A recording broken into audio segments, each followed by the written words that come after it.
Bienvenue dans cette page de Rockwell Automation. On peut retrouver ici les différents types d'automates qu'on retrouve chez Rockwell. On a des compacts logiques, on a des contrôles logiques, on a des automates de sécurité et on a des micro PLC. Et ce qui va nous intéresser aujourd'hui, c'est vraiment les micro PLC. Vous pouvez voir ici, on a différents types de PLC. On aura le temps de travailler sur chacun de ces PLC en fonction des différents programmes qui s'offrent à nous. Directement, je vais ouvrir la page des Micro 800. Dans le Micro 800, on a le Micro 810. Vous voyez, il est un petit relais pour la programmation basique. On a le Micro 820, on a le Micro 850 et 870. Cette gamme d'automates se programme avec un logiciel qu'on appelle le CC Workbench. La version 12 est gratuite parce que Rockwell met ce logiciel à la disposition de tout le monde qui veut découvrir leur façon de programmer leurs produits avant d'aller vers des logiciels plus évolués, notamment le Studio 5000. Mais déjà, on peut retrouver les caractéristiques spécifiques de Rockwell à partir du Micro 800. Donc, nous allons nous concentrer premièrement sur le Micro 800 pour votre apprentissage, pour vos débuts dans la programmation. Et au fur et à mesure, nous allons évoluer vers des automates plus développés, notamment Rockwell. Et dans ma formation, je vais plus me concentrer sur la partie Rockwell parce que vous n'avez pas beaucoup de formation sur Rockwell, mais pour un début, je vais me concentrer sur les logiciels Rockwell avant de retomber sur les différentes familles que vous connaissez, Schneider, Siemens. Mais mon objectif vraiment pour moi, c'est vous permettre de vous adapter facilement en automatisation parce que dépendamment du logiciel que vous aurez utilisé, la logique est la même et les principes sont les mêmes. Si vous avez compris comment ça fonctionne sur un logiciel, vous allez comprendre comment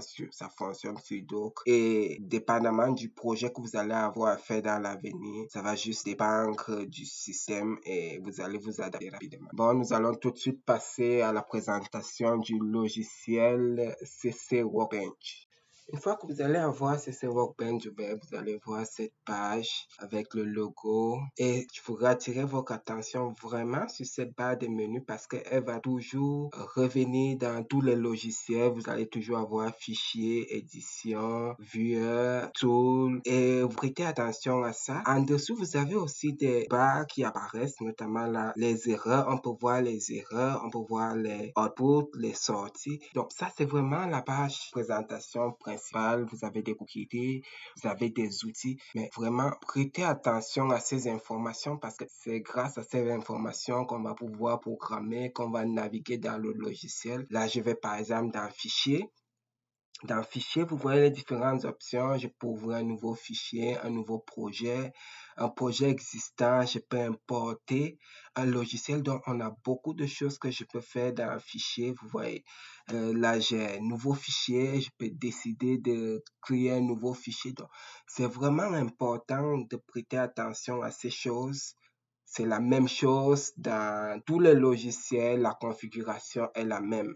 Il n'y a pas grand-chose qui change, il y a des options qui vont changer, mais vous aurez toujours cette barre de menu là. Vous avez toutes les informations. Si je vais dans édition, vous avez les actions comme marche arrière, aller en avant, couper, coller, c'est des outils classiques. View, c'est ce qu'on va voir. Quelle est la disposition des choses que tu veux voir apparaître. Donc, c'est là où tu as View.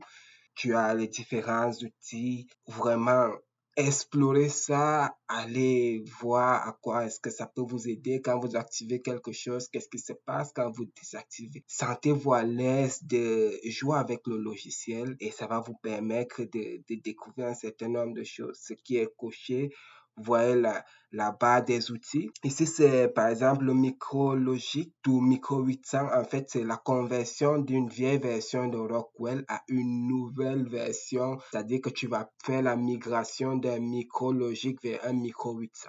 Donc, ça, c'est des options. On va passer à travers tout ça, mais je voudrais vraiment que vous vous sentiez à l'aise avec ces choses-là. Par exemple, là, j'ai mon simulateur. Quand on va arriver à simuler un programme, on aura besoin du simulateur parce que tout le temps, on n'a pas l'automate avec nous. Donc, on a besoin de simuler ce qu'on a programmé, c'est-à-dire qu'on peut activer des choses. On va voir comment ça va s'activer, on va voir comment ça va se désactiver. Donc, c'est important d'avoir un simulateur.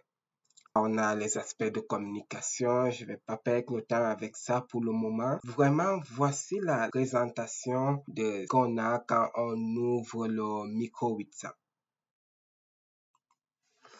Je sais que certains parmi vous vont se demander pourquoi je n'ai pas mis le logiciel en français, mais c'est fait exprès parce que tous les logiciels de programmation sont en anglais et la logique de programmation, elle est faite en anglais. C'est-à-dire que quand on va entrer dans des manuels, les standards de programmation, la plupart des choses sont écrites.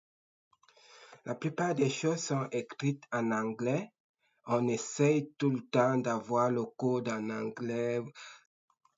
Les normes sont en anglais et toutes les références dont vous allez avoir besoin sont en anglais, les codes, les abréviations. Donc, l'anglais est comme le langage utilisé dans la programmation.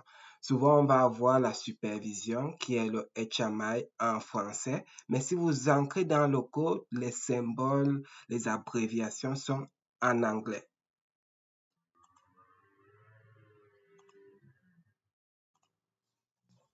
Pour créer un nouveau projet, je vais cliquer sur Nouveau, qui est New.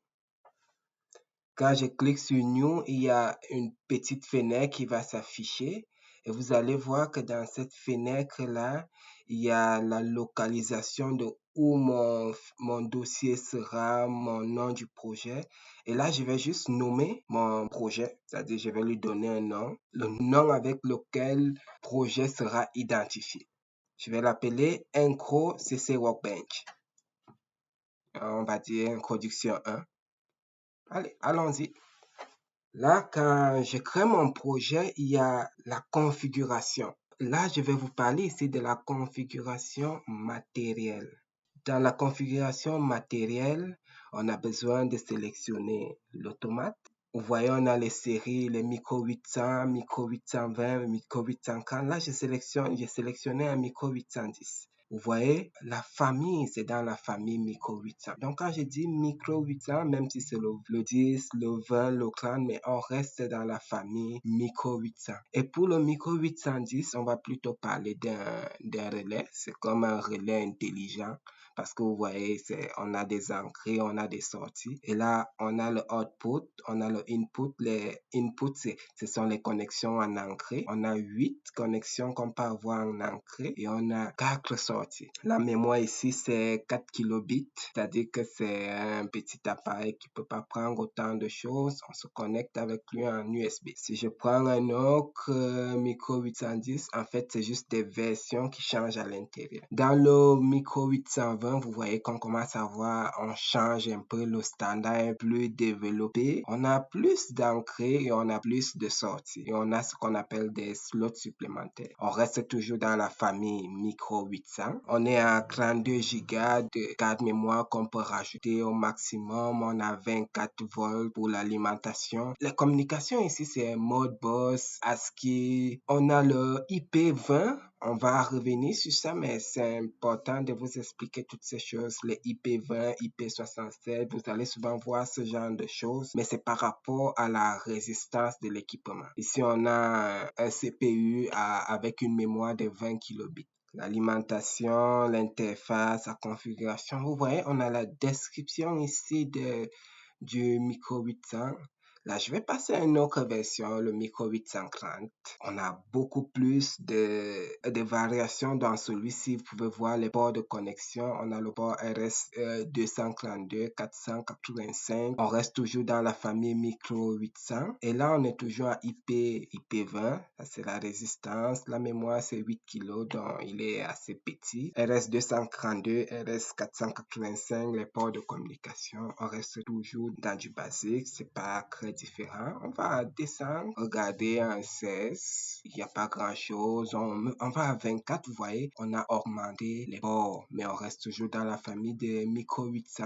toujours on a notre IP20, la résistance, mode de communication, mode bus. Ce sont des détails qu'on va rechercher parce que c'est ces informations-là que tu définis quand tu choisis ton automate. Ça dépend de ton client. Qu'est-ce qu'il veut? Il veut alimenter quoi? 10 choses, 20 choses, 30 choses. Est-ce que tu as beaucoup de boutons d'entrée? Est-ce que tu as beaucoup de boutons en sortie? C'est à partir de ça qu'on détermine quel équipement choisir. Est-ce que le code est gros? Si le code est gros, ça veut dire qu'on va devoir choisir un automate qui a plus de mémoire comme celui-ci. On a 20 kilobits. On n'est plus dans du 4, mais on a maintenant ici un port RJ45. Si le protocole est Ethernet, ça dépend du cas où on est dans une usine ou un procédé où il faut faire la communication. Et là, dans certains cas, tu vas voir la différence. Il y a certains qui ont le port RJ45, d'autres qui n'en ont pas. Ça change au niveau des protocoles de communication. C'est-à-dire que ça dépend de ton usine. On veut parler Ethernet, ça veut dire que l'automate sera dans un réseau spécifique. Donc, c'est ça que j'appelle ici la configuration matérielle. C'est-à-dire que tu choisis tes équipements et tu définis tes équipements, tu les configures, tu dis, OK, je vais acheter ça, parce que mon client a ça comme output. Ça va dépendre de son budget. Quel est le budget qu'il a pour son automate, pour son projet, ainsi de suite. Vous pouvez voir, on a quasiment les mêmes informations qui vont revenir. Donc, prêtez attention à ça quand vous choisissez les automates. Qu'est-ce que le client veut? Qu'est-ce que le client attend? Quelle est la grosseur du programme? Qu'est-ce qu'il va te demander, va prendre? À ce moment-là, pour les IP20, donc, comme je parlais, c'est par rapport à l'environnement. C'est quel type d'environnement? On s'entend qu'un automate qu'on va mettre dans une usine de lait, c'est pas le même automate qu'on va mettre dans une usine nucléaire. Donc, vraiment faire attention à ça. On a aussi des drives. On a aussi des drives, vous allez voir, on peut choisir des drives, communément appelés en français des variateurs de vitesse. C'est-à-dire que dans la configuration matérielle, tu peux choisir aussi ton variateur de vitesse. Par exemple, pour Rockwell, on a des PowerFlex. Les 525 sont les plus courants, les plus utilisés, les 525, les 753, les 750. Ce sont des variateurs de vitesse. Ils sont souvent Ethernet. Généralement, maintenant, on veut s'assurer que tous les variateurs sont Ethernet. Il y a des normes qui sont respectées et en Amérique du Nord, on va retrouver du NEMA. Il y a beaucoup d'informations et le protocole de communication. Le port où on connecte en Internet, c'est ça qu'on appelle le port RJ45. Donc, habituellement, vous allez voir cette information-là. N'hésitez pas à regarder dans la configuration matérielle. Vous pouvez simuler des choses. Donc, n'ayez pas peur si je mets tel équipement, je mets tel équipement. Qu'est-ce que ça donne comme résultat? Il y a un autre aspect qui concerne les démarreurs pour les moteurs. Nous avons aussi ce qu'on appelle les relais de sécurité dédiés à la sécurité. Ce qui concerne la sécurité, on ne veut pas qu'un programmeur puisse intervenir dans la chaîne de sécurité. Ça veut dire que tu ne vas pas pouvoir forcer les bits de sécurité. C'est vraiment lié à ce qui est dangereux. Donc, on va avoir les relais de sécurité, c'est-à-dire qu'on va empêcher les gens de faire un certain nombre de choses parce que vous allez vite comprendre quand tu es programmeur, tu peux autoriser beaucoup de choses dans le fonctionnement de la machine. Et le relais de sécurité va donc venir pour limiter le programmeur dans ses actions. Donc, en réalité, on va empêcher le programmeur de forcer un certain nombre de choses pour garantir la sécurité des gens qui vont travailler. Donc, c'est là où on a cette notion de relais de sécurité. N'ayez pas peur de trouver que dans certains endroits, quelqu'un va vous parler de chaîne de sécurité. Non, il n'y a rien de méchant avec ça. La chaîne de sécurité, c'est vraiment pour protéger ceux qui travaillent. Je vais vous parler maintenant des HMI, justement la partie visuelle où vous voyez toujours des gens appuyer sur des boutons. C'est comme le reflet de ce qu'on voit dans le procédé. Donc ici, pour Rockwell, les HMI qu'ils utilisent s'appellent les panel view. Et notamment pour les séries Micro 800, ils ont permis qu'on puisse utiliser ces séries que vous voyez là, mais il y a plusieurs autres séries qui sont adaptées pour d'autres logiciels. Et aussi, parfois, on n'a plus besoin de les avoir physiquement. Le HMI peut être un ordinateur. On va arriver dans cette partie-là, mais c'est vraiment quelque chose de tactile qu'on appuie et vous allez voir la cuve dessinée, la pompe, l'image. Vous allez associer des actions à ça. Donc, c'est vraiment la partie visuelle du procédé. C'est-à-dire qu'un bouton va devenir virtuel. Un bouton ne sera plus forcément physique. Nous allons créer notre premier projet. On va sélectionner un automate. Je vais aller dans la famille Micro 830. Puis je vais sélectionner un automate. Je vais l'ajouter dans la configuration et je vous retrouve dans la partie développement où on va commencer à étudier le logiciel en profondeur, les options qu'on a et les choses qu'on peut trouver dans la programmation, les structures, les objets, les timers, ainsi de suite. On se retrouve dans la prochaine vidéo pour ces différentes